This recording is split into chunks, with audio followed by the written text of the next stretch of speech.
liburan masih panjang nih. Daripada di rumah aja, mending jalan-jalan menikmati alam. Bisa ke hutan atau naik gunung. Pemandangan yang indah serta udara yang masih segar bisa bikin pikiran kita santai. Tapi harus bawa bekal nih buat jalan-jalannya. Mulai dari bekal makanan praktis, plester untuk luka, lotion untuk menghindari gigitan serangga, sampai sinyal untuk menelpon. Selengkapnya di laptop si Unyil hari ini.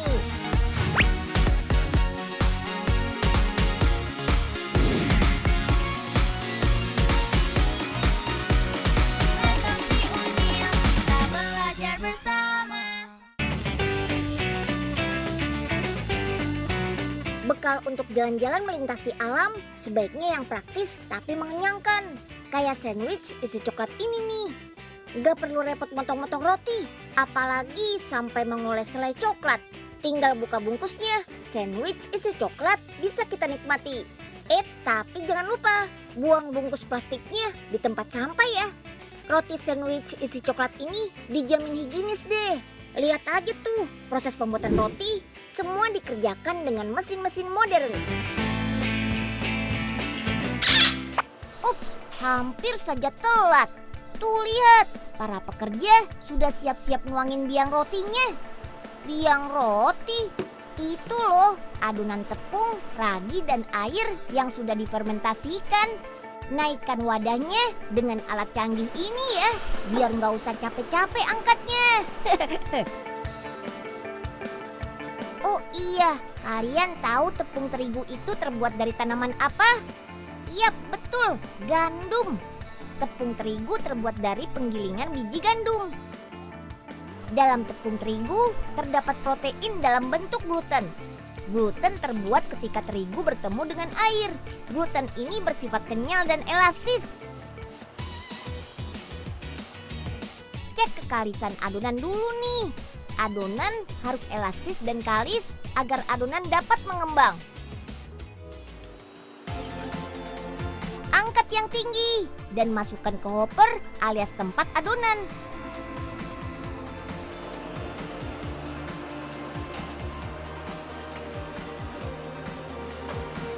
Mulai membagi-bagi adonan menjadi lebih kecil nih.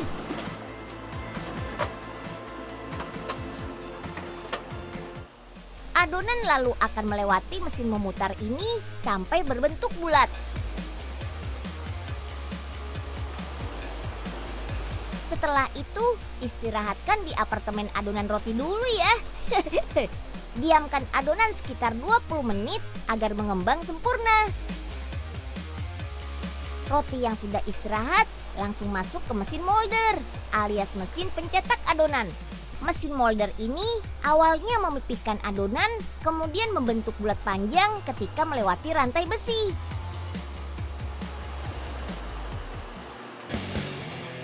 Tinggal masukkan ke cetakan deh. Susun cetakan adonan roti di rak besi ya. Waktunya masuk ke ruang fermentasi lagi. Selama 1 jam lebih dengan suhu 40 derajat Celcius. Barulah masukkan adonan roti ke dalam oven tunnel sepanjang 15 meter. Wih, keren! Buka dulu tutup cetakan.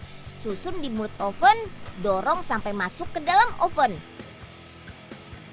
Ban berjalan akan membawa cetakan adonan dari ujung oven hingga ke ujung satunya selama 25 menit dengan suhu 200 derajat Celcius. Mantap deh panasnya. Siap-siap, cetakan roti sudah mau keluar nih. Tangkap Om. Awas panas ya. Selanjutnya adonan masuk ke mesin depanner alias mesin pelepas dari cetakan. Secara otomatis mesin mengangkat roti dari cetakan, membalikkan dan meletakkannya ke konveyor lagi. Ayo roti, baris-baris. Wah, rapi banget ya. Dinginkan di cooling tower alias menara pendingin ini.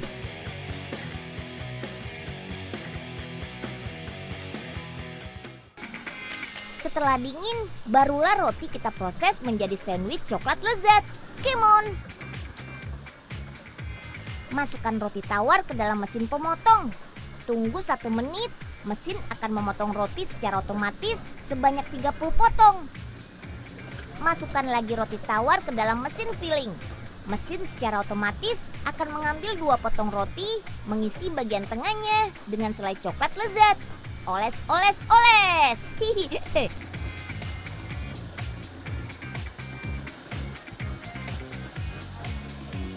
Lanjut, mesin akan langsung merekatkan roti sandwich, mencetak dan membuang bagian pinggir rotinya.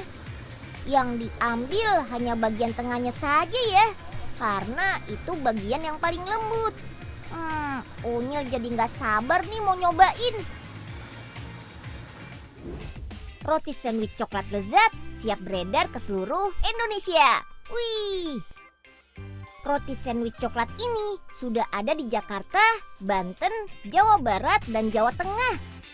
Rasanya gimana ya? Nyoklat banget. Iya kan, Ray? Tuh, sampai belepotan coklat gitu makannya. Ulfa dan Farah juga suka. Ali, Ya udah diangkat langsung sama Ali adanya ya. Kakak ya. Wah, Jangan jauh-jauh tapi ya. Ya, jangan jauh-jauh. Ya. Awas hati-hati.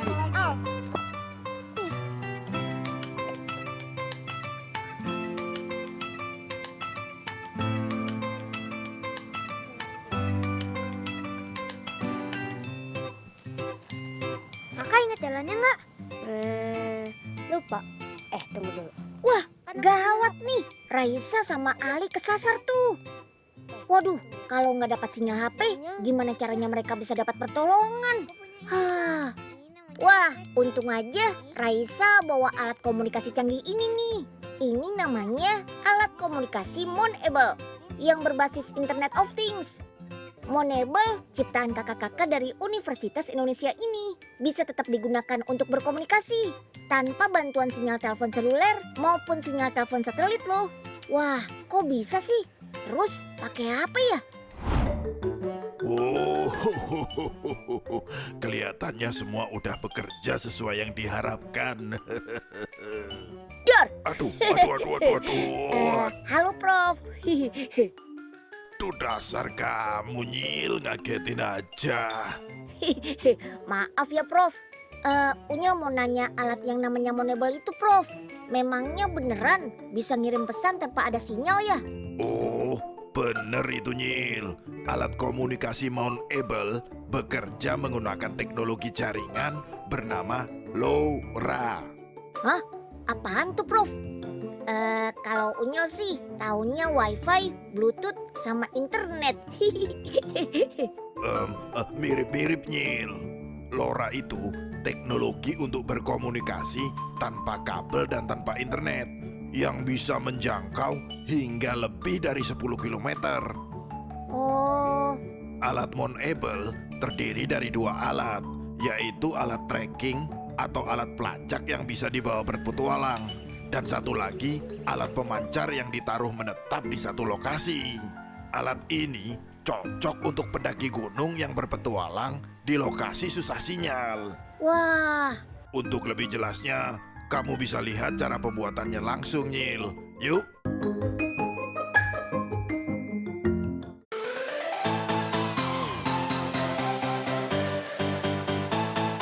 Tahap pertama, kita buat dulu nih alat pelacaknya. Alat pelacak ini bentuknya harus kecil dan mudah digenggam, biar mudah untuk dibawa. Bahan rangka yang digunakan adalah material plastik yang ringan dan kuat. Selain itu, plastik jenis ini juga tahan air dan tahan dari benturan. Jadi cocok banget untuk kegiatan luar ruangan. Bahan plastik dicetak menggunakan printer 3 dimensi. Rangkanya sudah jadi nih. Selanjutnya tinggal siapkan deh rangkaian elektronik di dalamnya.